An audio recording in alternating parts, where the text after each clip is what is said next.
and welcome to Tar Heel Teachers on the Road. I'm Marlow Artis. I am in Cumberland County for a special conversation with Dr. Mary Black, Associate Superintendent of Student Support Services. Dr. Black, thank you so much for sitting down for this conversation.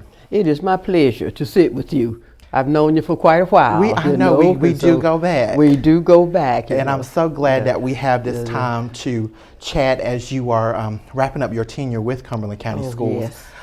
Dr. Black, what's going through your mind as you're in the short rows now of your tenure with the district? Okay, just reflecting and really trying to put that on one side of my head because I'm trying to wrap up and tie up loose ends. I don't want my predecessor to have to come in, and look for things and things that's not been wrapped up the way I think they should be. And so I'm doing double duty right now. Yeah. It is a lot when you've been in a position for so long. So much is in your head that you also have to kind of get organized for the next person because you've just kind of been doing it naturally for so long. Right, and I call it automaticity. That's the way I operate, and to have to think now, what will I have my predecessor, to do since I'm no longer going to be in a position, and so I want to leave it such that, they'll be proud of what I've done. Yes, and certainly proud of what you've done. You've done so much in your career. So I want to go back a little bit. So you grew up in Tiff, Georgia, Tiff County, Georgia. What was it like for you as a student in Tiff County, Georgia? Oh, as a student, I was always very conscientious. I was one of those probably overachievers, and I was a country girl. And so in terms of during that particular time, there were not high expectations from a lot of people in the school system. I was surrounded by my family members who always impressed upon us the importance of education. And so I took that, and I was always an avid reader. And so I read everything, and most of those times they were hand-me-down magazines and newspapers or whatever I could get my hands on, I read it, And so that helped me along the way. But I was a very conscientious student, And probably, Dr. Artis, if you look at it with statistics the way they are today, I was probably one of the ones who would have fallen through the cracks had I not had the influence of family members and community members and the church and whatever. And so statistically, I probably would not have been expected to achieve. Wow, and I'm sure that has influenced your work in terms of making sure that students don't fall through the cracks. Absolutely. That has been my passion, my ministry, and I try to gravitate to the underdogs as well as the others who are doing well and have the influences that they need to be successful. That's my mission, and I want to make sure that they have those opportunities. And providing those resources, and you certainly have done that, and we'll talk about that. How did you make the decision to pursue a degree in French? Well, we had a teacher who came to our area, and it was Tiff County High School, and her name was Madame Lovett, and she was a French teacher, and I was always fascinated by the words and how the language sounded, and I just thought, I think I can do that one day. And so she was a role model for me, and at that time, there were not any other students or whatever in that area who had even thought about majoring in another language. We did not have Spanish, we didn't have Latin and some of the languages that we have now. We didn't have those things in the school where I attended. But I was so fascinated by it, and I knew that I could do that. And I had told myself that I was going to be an ambassador, and I needed to know that language. Wow. And so I was hooked. That's really something. I mean, to have that be exposed to French, and then you pursue that degree, even though it was not something that was in your high school. That exposure is so important. And you started your career in Georgia. Yes. And then as a military spouse, you ended up coming to North Carolina. Right. What was it like for you being an educator and military spouse? Well, it's almost like you start over each time you move. But in looking at that, I always took courses. I always went back to school, no matter where we were stationed.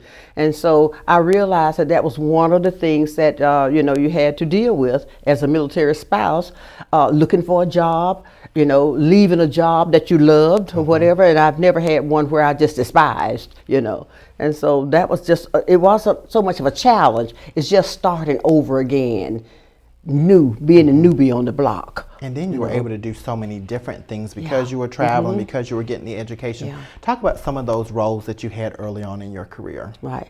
Well, you know, after I left Georgia teaching French and English, believe it or not, I came to North Carolina and I worked with Fayetteville Technical Community College, worked in the GED and the high school completion program. And then I worked on post with the high school completion and GED program. It's so many, it's been so long ago, Dr. Artis, I'm thinking, what else did I do? And I left there and then we went overseas, stayed 4 years, came back and was stationed in Oklahoma. And I worked with the Lawton Literacy Program, working with immigrants, working with adults who needed to learn how to read with the Laubach.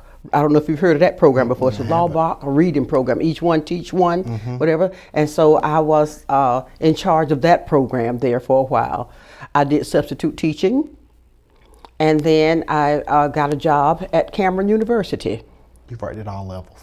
At all levels, at all levels, you know. What was it like being abroad? What was that experience like for you? Oh, I loved it. I loved it because there was an expectation that you would travel.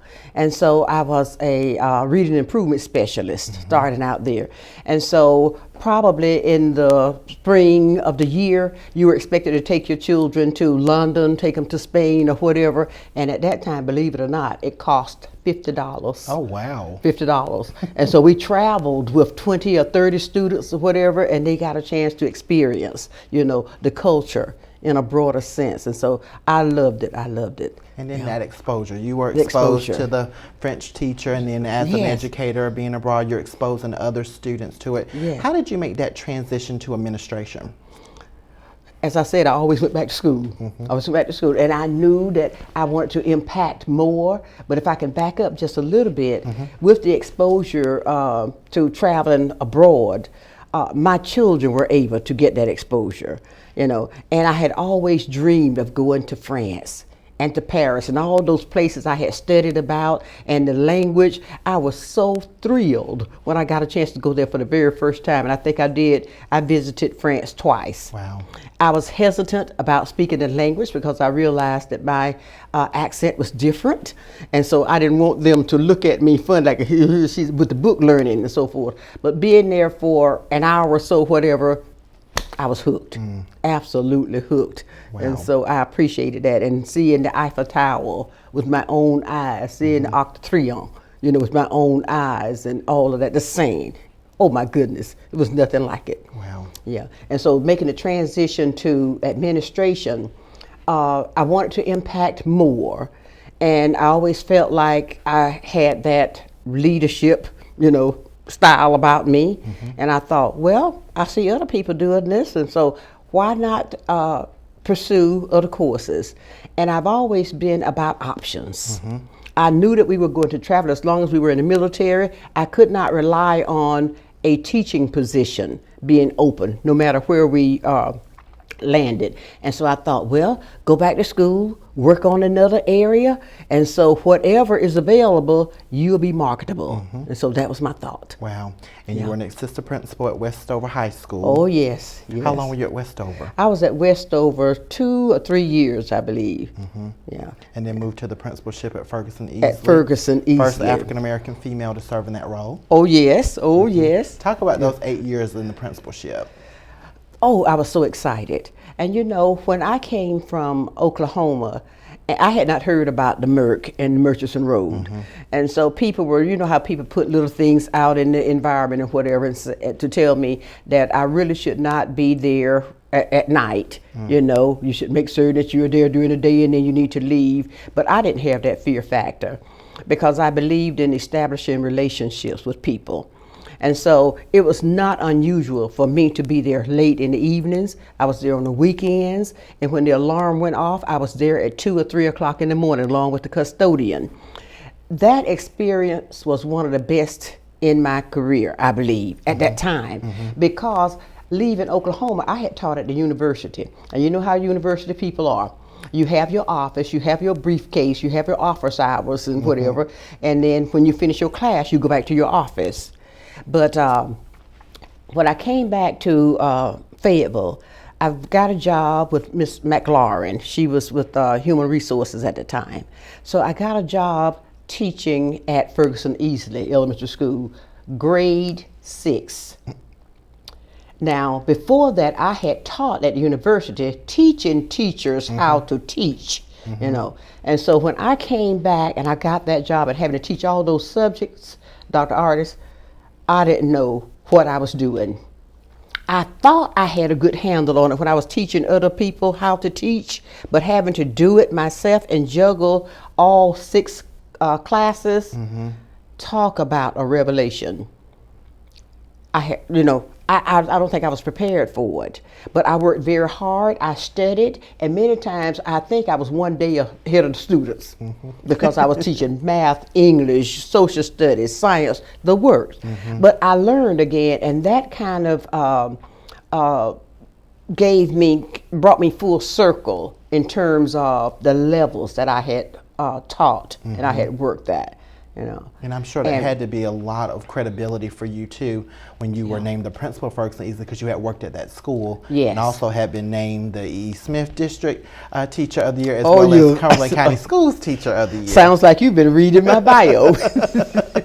You know, so you've been able to had that credibility. It was a lot of work, but you were able to really roll your sleeves up and make sure that you were established as that teacher, and then individuals saw something in you to be able to name you in administrative roles. Right.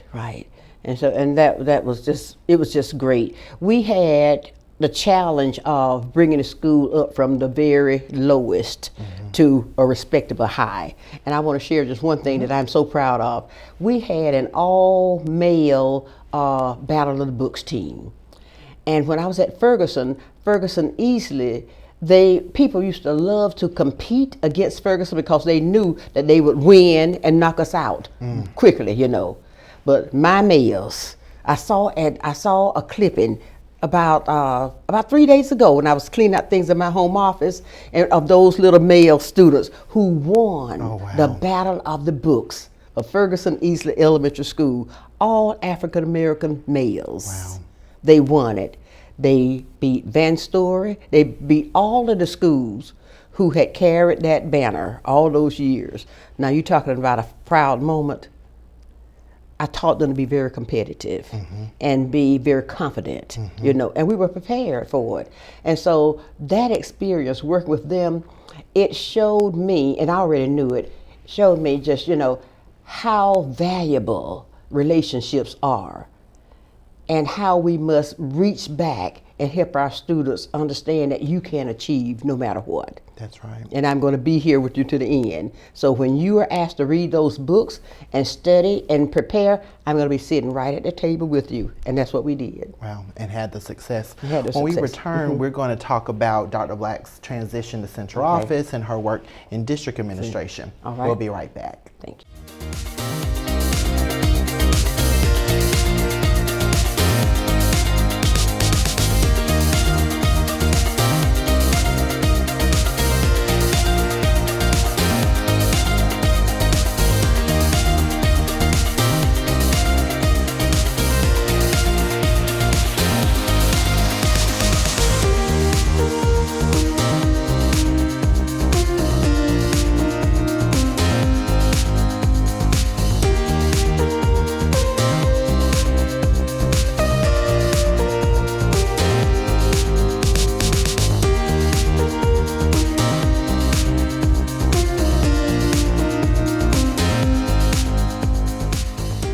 We are back on Tar Heel Teachers on the Road, and we're continuing our conversation with Dr. Mary Black, Associate Superintendent of Student Support Services for Cumberland County Schools. So Dr. Black, after being a successful principal at Ferguson-Easley, because you were named the District Principal of the Year, and you also was named Regional Principal of the Year for the Southeast, what was that transition? What prompted you to move into district administration? Okay, when I was offered the opportunity to come to the central office, I delayed it by 2.5 years or more, almost 3 years, because during that time we had written the competitive grant for Reading First program. And we had worked very hard to put all the pieces together, and we were awarded that grant at Ferguson-Easley Elementary.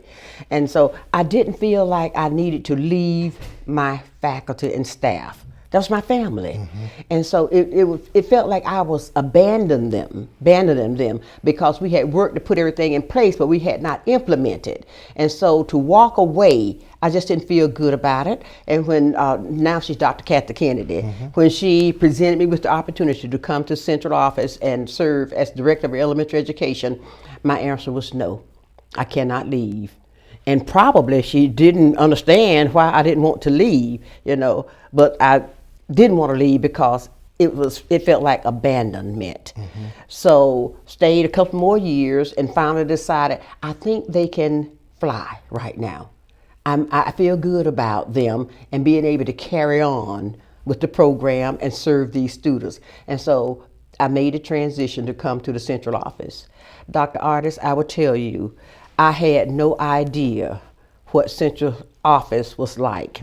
My frame of reference was what happened to me while I was at Ferguson-Easley. People from central office did not come to Ferguson-Easley to do any checking, to follow up at that time. And so whatever I did was with the family members, the faculty and staff, and the support that we gave each other. And so coming to the central office and realizing that, you don't make independent decisions at the central office. It's a collaboration with so many others. At the building level, you make the decision. So I had to get used to that. And so I quickly learned to observe what the lay of the land was like. And so that's how I followed that lead. So making that transition, it was certainly not what I envisioned it to be because I had no frame of reference. I just thought you go in and do your job, and I realized some people did it, with fidelity, other people didn't. How did you, because that is an adjustment, and I've heard other people say that after being in the principalship, how did you really develop those skills in terms of influence? Because so much of your role now is trying to get the individuals who are in the buildings to be able to implement the programs with fidelity and to make sure that we're doing it in the best interest of the children. I think my key word would be modeling the behaviors that I expect others to emulate.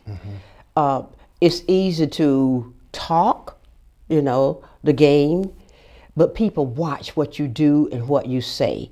And so I've always tried to conduct myself in a way such that I would not be an embarrassment to my family members, my grandmother, my mother, and those whose shoulders I stand on even today. And so I always wanted to represent the profession well and represent my family well. So I worked very hard at establishing relationships, because if you have relationships with people and you've built that trust, then they will support you.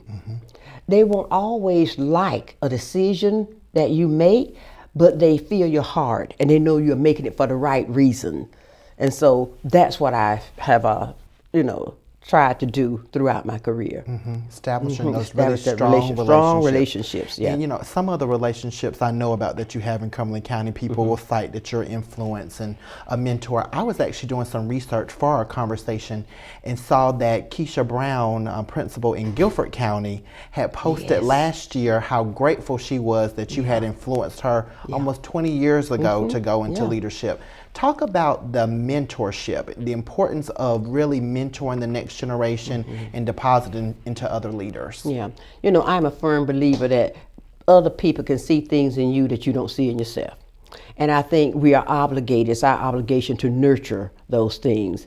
And through the relationship building and that sense of trust, you can talk to people honestly and say, listen, I think you need to do this. One example that I'd like to share is that I had a kindergarten teacher at Ferguson-Easley, and that was during a time when technology was just about to take off.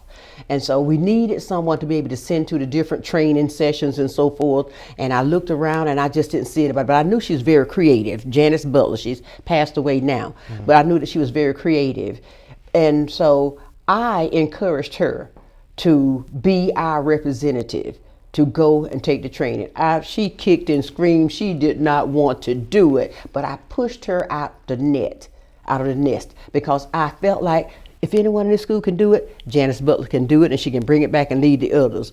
And so every time I would see her, she would thank me for having pushed her. She said, had you not pushed me, I never would have done it. She got hooked on technology, Dr. Artis, and I mean, she would not back away from anything. Wow. She was just an absolute expert at her craft doing that.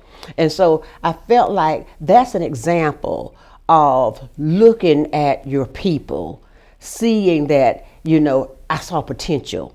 Somebody did that for me. They saw potential in me, and they invested in me. And so I always say, I have to give back. And so I don't back away from talking to those persons when I see that, have you thought about this? Have you done? But there's a way you need to present it to them. Yeah, so I do that quite often. Yes, you certainly have several people that you have been able and to I mentor do remember and support. Dr. Keisha, I do remember her.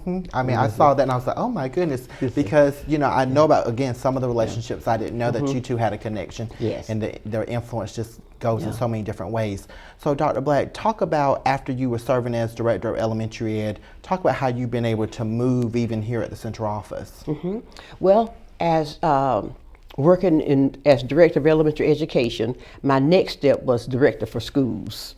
Stayed there for a while before Dr. Dunham retired, and then I was asked to be Associate Superintendent of Student Support Services. That was a transition as well. I didn't have a blueprint. I haven't had a blueprint at any of those levels. I watched other people, and then I set my own style. You know, I set my own style. But there are certain ingredients that comes with the title and with the job itself that one must be aware of in order to be successful. So making that transition from Director of Elementary Education, Director for Schools, and then Associate Superintendent, you know, in some instances, it was a learning curve because our department is one of the largest ones that we have in the district. And then when Dr. Connolly went on medical leave and he came to me and asked me to serve as interim superintendent, you know, I thought, I questioned his thinking. And I said, are you sure? He said, yes, I'm sure. I came to you, didn't I? You know. In that role, I didn't interview. I didn't interview for the others either, except for being asked to do it. And so I think that speaks volumes in terms of other people watching what you do and thinking that, yes, I have no problem, you know, in advocating for her because she can do the job. Kind of looking back now, Dr. Black, would you say that all the different roles that you've had, were your skills transferable, that you always had the skills to be able to move in these different spaces, or was it really a big learning curve? I think the skills were transferable. I'll always, and no matter when you talk to me, I'll always go back to the ability to relate and build relationships with people. And then appreciate those who are working with you, not for you, and the expertise that they bring to the job, you know, valuing that expertise. And so that has helped me to be the leader that I am today. No, I don't know everything about all of the areas in my department or the other departments that I have worked in, but I got to know the people who were trained experts in it. And so I allowed them to teach me. And I led by example in terms of helping them to understand that I value who you are and what you bring to the table.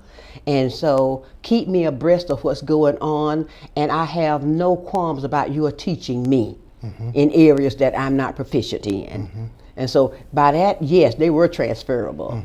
And it takes a strong leader to be able to say that and model that, because you know, so many times when we get certain titles and certain roles, we feel like we have to just carry that weight of knowing it all, and none of us will ever know it all. Absolutely. I shared with someone probably a couple of days ago, I said, titles don't do the work. And you can have more degrees than a thermometer and still not have what you need. That's right. My dad used to always tell me, no matter how many degrees you get, make certain that you have common sense. That's right. don't be an educated fool, have common sense. And so I've always made sure that common sense was there, you know. Yes, we have the degrees and whatever, but we know a lot of people with degrees who do not make good decisions. That's right. And so I'm just so happy about who I am and where I am today. And as I was coming to work this morning, and I knew we were going to do this interview, I thought I would give anything for my parents to see, you know, the little girl who got in trouble so often for reading when I should have been doing my chores, you know, because I would get lost, in a book with the printed word, and then you know what happens when you get lost and you were supposed to be doing your chores. You know, you probably read some of those stories, haven't you? I certainly have. Dr. Black, really thinking about your tenure with Student Support Services, what are some of the programs and initiatives that really make you most proud? Because there is an extensive list of things that have been able to be implemented here in Cumberland County Schools because of your leadership. One of the things that I'm most proud of is the Character Academy. That is an initiative where students who made an inappropriate decision that perhaps would have caused someone to approve for them to go to the alternative school, the Character Academy allows for them to stay at their home school, continue their learning, but also go and study about things that will help them to avoid those inappropriate decision making. And so I just think the Character Academy was a win-win for us because the students had an opportunity to, as I say, not only stay at the home school, but to learn about other options and also do community service and then reflect upon what they learned as a result of that experience. And many of them have come back and said, now, I appreciate it so much. I didn't know what it was going to be like when I initially got there, but I appreciate that opportunity because it has helped me to grow and be a better decision maker. It's all about really changing those behaviors. Changing those behaviors. And really helping to make sure that students know that you are not your mistake. Right, that's it. Well, I love how you said that. Out of school suspension has never cured inappropriate behavior. You know, it just gets them away from the task. And I say in many instances, it benefits those adults who probably would like to have more peace in the classroom, but it has never curbed inappropriate behavior. Dr. Black, how were you able to really help the principals with help evolve their thinking around that? Because, you know, sometimes it can be frustrating when you have those behaviors and there are some people like, okay, it's time they need to go to an alternative setting. That is a mind shift when you're looking for ways to address the behavior in the homeschool. How were you able to really help principals evolve to think about that? It's a work in progress because every year we get different groups of principals at different levels of understanding. And so it is a constant teaching, observing, you know, and sitting down with them to help them to come to a different decision, you know. We have very experienced teachers principals, administrators who still, you know, are set in their ways.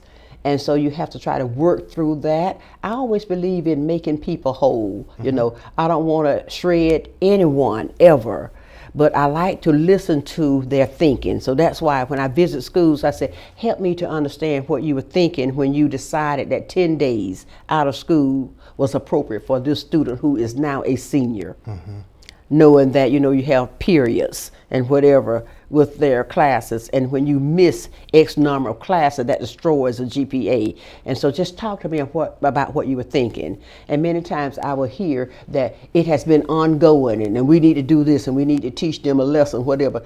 But the lesson you taught was not the one that they needed at the time. I said, what did you do to follow up to help them to understand, you know, the importance of their education? And so just working with them, I do a lot of listening. You know, there's something to say about that. You have 2 ears and 2 eyes and 1 mouth. There's something to say about that because I don't go in with saying that I have all the answers. I listen to the rationales. I listen to how they arrived at that particular decision. And then many times they will correct themselves. just having the time to sit and talk with people. And right now, we find that we feel like we don't have enough time. We're so busy being busy that we just don't take the time to have a lot of conversations. Especially and that is so needed. Meaningful conversations. But I found that when people arrive at their own conclusion, they're so much better off than my just telling them. That's right. Now, you have worked throughout your time here as a member of the superintendent's cabinet. You work with different superintendents. Yes.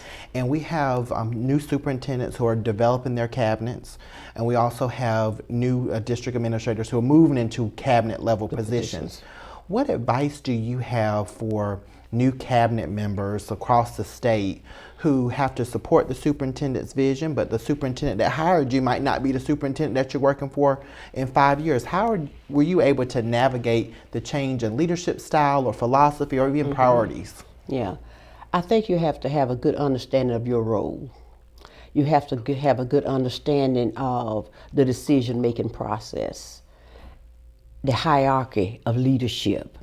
And so many times you'll find that the decisions that are made by others, or they impact your thinking, but you always need to have that sense of loyalty to your leader. And then you can have conversations afterwards if you don't totally agree with something, but you don't, usurp the power of your leader. And so I think that's a bit of advice that I will tell the people, young people who are just coming on board as members of the cabinet, that be good listeners. Learn each day, become that sponge to soak up, be an expert at your craft, establish your credibility, in the community and also among those that you serve. Because when you do need to speak up, then people will look at you, that's credible, you have credibility, and they will understand what you are talking about as opposed to just feeling like you need to say something. That's when you get in trouble. That's when you get in trouble. Really, really great advice, Dr. Black.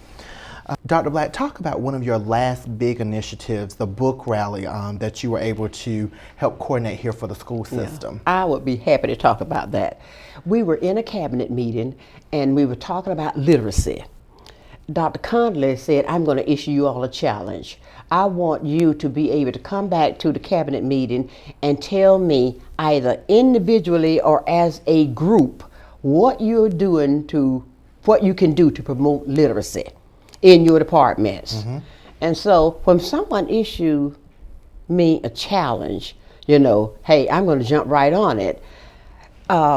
I thought, well, I'm going to have my department meeting this afternoon. I'm going to talk to my team, and we're going to try to brainstorm what can we do. But I always come with an idea in mind, and so I shared with them about the challenge. And I said, what do you think we can do individually or collectively, to promote literacy in this district?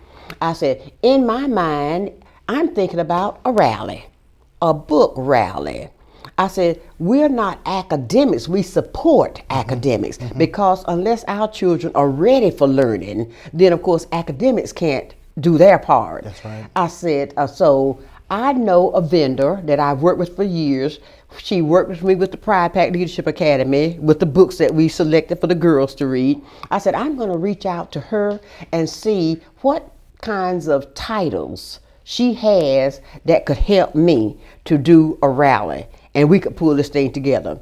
So I reached out to Miss Broom. She used to work for Scholastic, and so we talked about, my idea. I said, I want to do this. I said, we are student support services. I said, but I think that we have the funds to be able to pull this off. And we want to kind of target grade levels. If we can get the rising second and the rising third graders to have a summer reading backpack, I said, wouldn't that be great? And I was so excited. She said, yes, I think that I can help you. And so she recommended titles for us, sent me the books. I read every one of them. I said, this is just great. This is great. And so we ordered the books, set it up, And the second part of what we're going to do is to record ourselves reading some of those titles. So that's part 2 of it. Now, my time is running out a bit, but I can always come back to record those books. But, in looking at the titles, I want to make certain that it represented our population. That's right, so important. All of our students, And I got hooked on those books, and I knew they would be. And I told parents as they drove through in their cars, someone said, well, it's going to be hot. It's going to be at, 4 or 5 o'clock in the afternoon. Are parents really going to come? Are we going to have enough materials? I said, if we promote it just right, parents will come. Parents want their children to be great readers and to achieve. Right. We had cars backed up all the way from ERC. I was out there with the megaphone, whatever like that, and saying, thank you for, promoting literacy and whatever. And so we gave them an additional book that the publishers sent to us. Wow. So not only did the students get 4 books each in their backpack, some are backpack for reading, they got an additional book if their parents participated in the drive-through to get another one. And they were so excited. They were so excited. A great event. But we were issued the challenge. I seized that opportunity. That's right. Now, not all of my colleagues did it. That way, they had their own unique way of what they were going to do. But I cannot wait for other people to plant a seed. I love reading, and I knew, hey, we can do this. We can do this. And it's changed your life, and so how it can change Absolutely. and transform the lives of our children. It changed my life. It changed my life. Hand-me-down reading materials. The printed word is powerful. It is. I would daydream. I would visit cities and all countries, whatever, through the printed word before I ever got the opportunity. And that's what I want for children. That's what I want for children. Dr. Black, as part of your ministry, you've done so much in terms of working in the school system, but a part of your ministry also involves community involvement. And one of your prize initiatives that really you spend a lot of time on is the Pride Pack Leadership Academy for Girls. Talk about that. Why was that established, and why is it so important? Okay.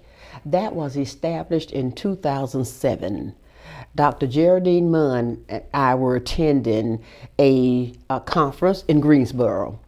And at that time, Oprah had established her Leadership Academy in Africa.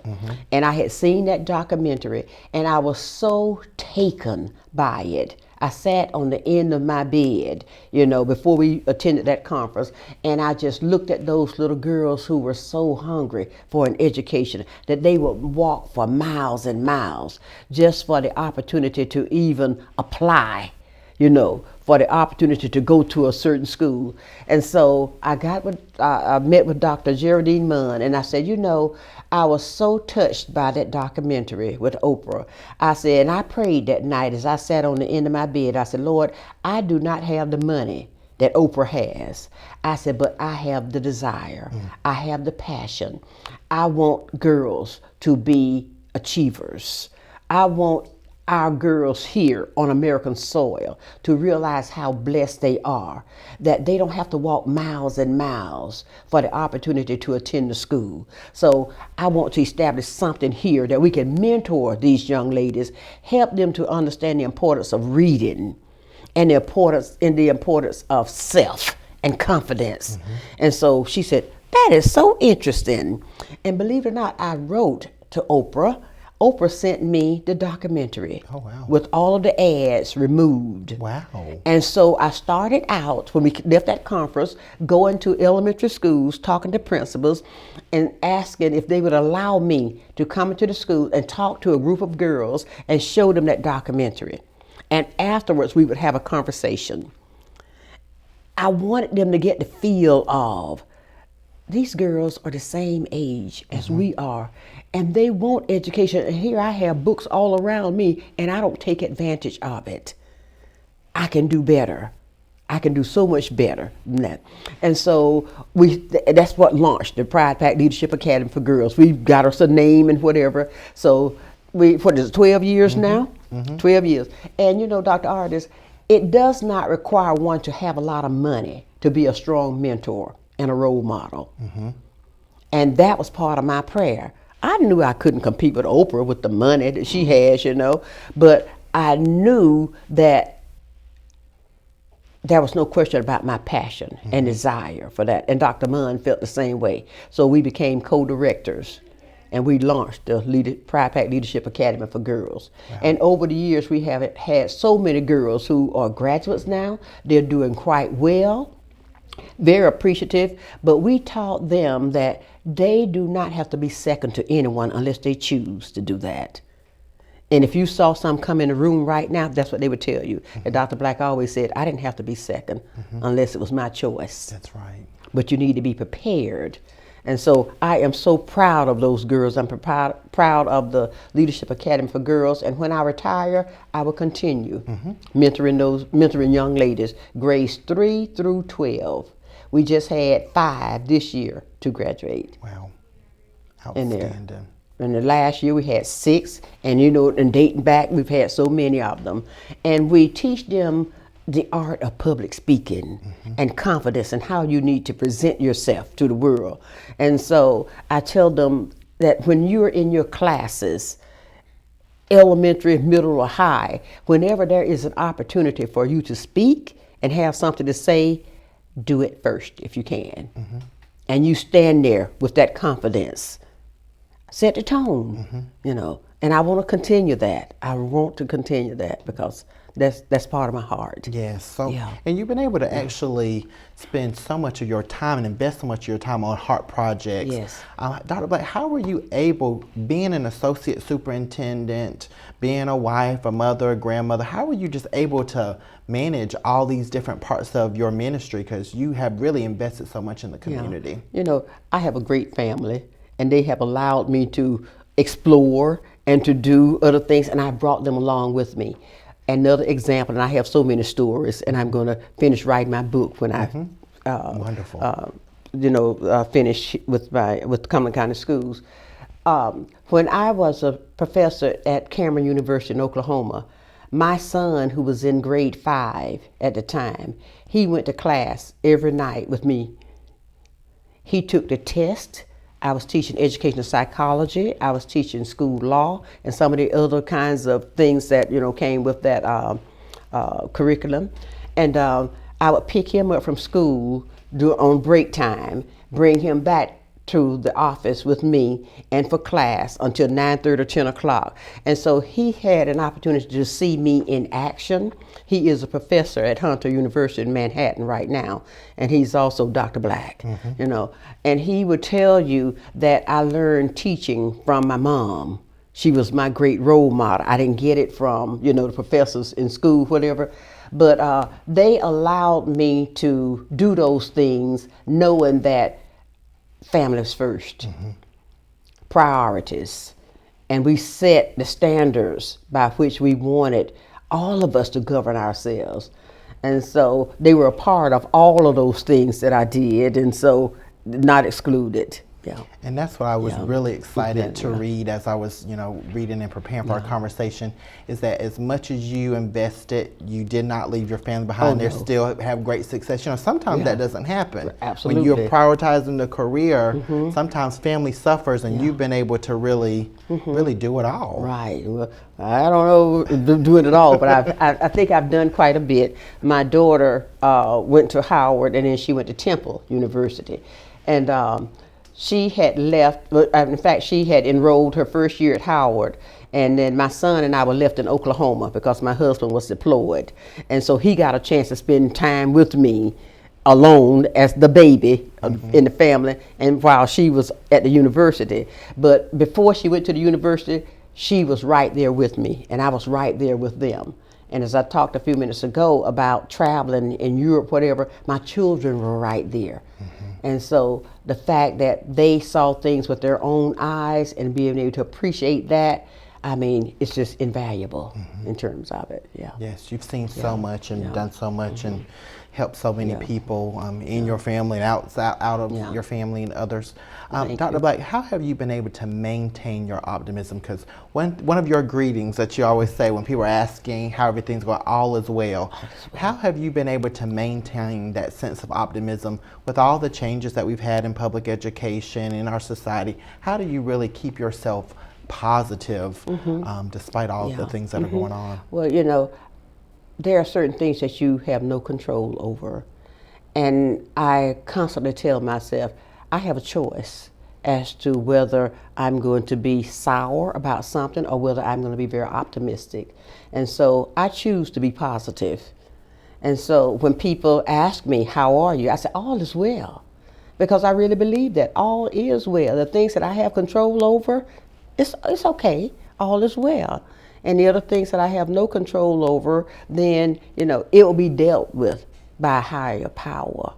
And that's where I put my trust and faith in. Yeah. That's right. Well, this conversation has been quite well. All is well with the conversation. Thank you so much, Dr. Black, not only for your contribution to our community and being a great role model and a great leader, but thank you for sitting down for this conversation. I really have enjoyed it. Well, I thank you for this opportunity. And I remember when you were over at Southview. It's called a young whippersnapper, and I knew then that you were going places. Wow. And so I've watched your career, and I'm so very proud of you. And you can play my mom in a PSA for the school system. Yes. Remember that? Yes, we did. We did. That was a lot of fun. Ron Galbert was my dad. That was a lot of fun. That was really That fun. was a hit. We need to go back and pull that out of the archives. We really did. That was great. That really was encouraging kids to stay in school. That was a lot of fun. Encouraging kids, And you've always had that passion, whatever. And I gravitate toward people like you. I learn from you every day, and I just appreciate you so much. And I learn from you as well. Thank you so much, Dr. Black. Thank you. We want to thank everybody so much for watching this special conversation of Tar Heel Teachers on the Road. We'll see you next time.